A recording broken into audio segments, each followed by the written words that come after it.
ইসকনের বিষয়টি নিয়ে উদ্দেশ্যপ্রণোদিতভাবে ভারতীয় গণমাধ্যমগুলো অপপ্রচার চালাচ্ছে এমন অভিযোগ করে বিএনপি মহাসচিব মির্জা ফখরুল ইসলাম আলমগীর বলেছেন, পতিত সরকারের দোসররা পরিকল্পিতভাবে দেশে অস্থিরতা সৃষ্টির যে চেষ্টা করছে তা রুখতে সবাইকে ঐক্যবদ্ধ থাকতে হবে। এ সময় তরুণদের উদ্দেশ্যে বিএনপি মহাসচিব বলেন, হঠকারী কোনো সিদ্ধান্ত নেওয়া যাবে না যা জাতিকে অন্ধকারের দিকে ঠেলে দেবে। বৃহস্পতিবার সকালে জাতীয় প্রেস ক্লাবে রাষ্ট্র পুনর্গঠনে লেখক শিল্পীদের ভূমিকা শীর্ষক আলোচনা সভা। এতে অংশ নেন বিএনপি সহ বিভিন্ন রাজনৈতিক দলের শীর্ষ নেতৃবৃন্দ। এ সময় তারা দেশের বর্তমান অস্থিরতায় উদ্বেগ জানিয়ে বলেন, চট্টগ্রামে আইনজীবীকে হত্যা ইস্যুতে নানা রকমের উস্কানির পরও অসাধারণ সংযম দেখিয়েছে জনগণ। পাশাপাশি সব সমস্যা সমাধানে দ্রুত নির্বাচনের দাবি তোলেন তারা। এগুলো হচ্ছে অনৈক্য তৈরি করা, বিভাজন তৈরি করা, প্রশ্ন তৈরি করা।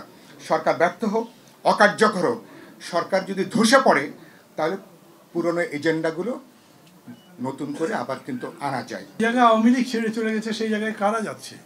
কেউ তো যাচ্ছে।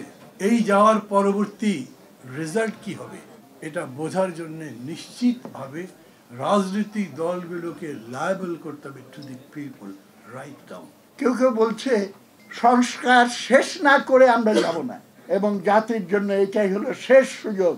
যারা এই কথা বলে, বিনয়ের সঙ্গে আমি বলতে চাই, মাঠের অলরাউন্ডার আমি, আর ঘরের allrounder Tilex. Tilex toilet cleaner, clean মানেই টাইলক্স। তারা জনতার শক্তির উপরে ইমানদার নয়। অনুষ্ঠানের প্রধান অতিথির বক্তব্যে বিএনপি মহাসচিব বলেন, পতিত সরকারের দোসররা পরিকল্পিতভাবে দেশকে অস্থিতিশীল করতে চায়। আমি আমার তরুণ ভাইদেরকে বিশেষ করে আহ্বান জানাবো, এই দায়িত্বটাকে দায়িত্বশীল ভাবে পালন করতে হবে এবং গোটা জাতিকে সামনে রেখে পালন করতে হবে।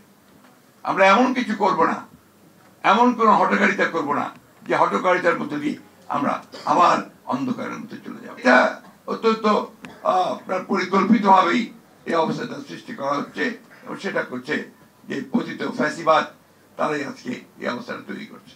তিনি আরো বলেন, ইসকনের বিষয়টি একেবারেই উদ্দেশ্যপ্রণোদিত, আর ফ্যাসিবাদীদের যে কোনো ষড়যন্ত্র রুখে দিতে প্রয়োজন দ্রুত নির্বাচন। ইসকনের ব্যাপারে আপনারা কি করছেন, এই প্রশ্নটা অত্যন্ত একেবারেই আপনার উদ্দেশ্য প্রণোদিত একটা অবস্থা তারা তৈরি করতে চায়। সেই অবস্থা নিয়ে প্রথমবার ফেল করেছে, এখন আবার নতুন করে আবার সেই অবস্থা তৈরি করতে চায়। এটা আমাদেরকে সজাগ থাকতে হবে, আর আমরা সেখানে কোনো মতেই যেন আবার সেখানে আরো একটা বিভাজন সৃষ্টি না করি। পতিত সরকারকে সুযোগ করে দেয় এমন কর্মকাণ্ড থেকে সবাইকে বিরত থাকার আহ্বান জানান বিএনপি মহাসচিব। সাব্বির রোজ, ডিবিসি নিউজ, ঢাকা।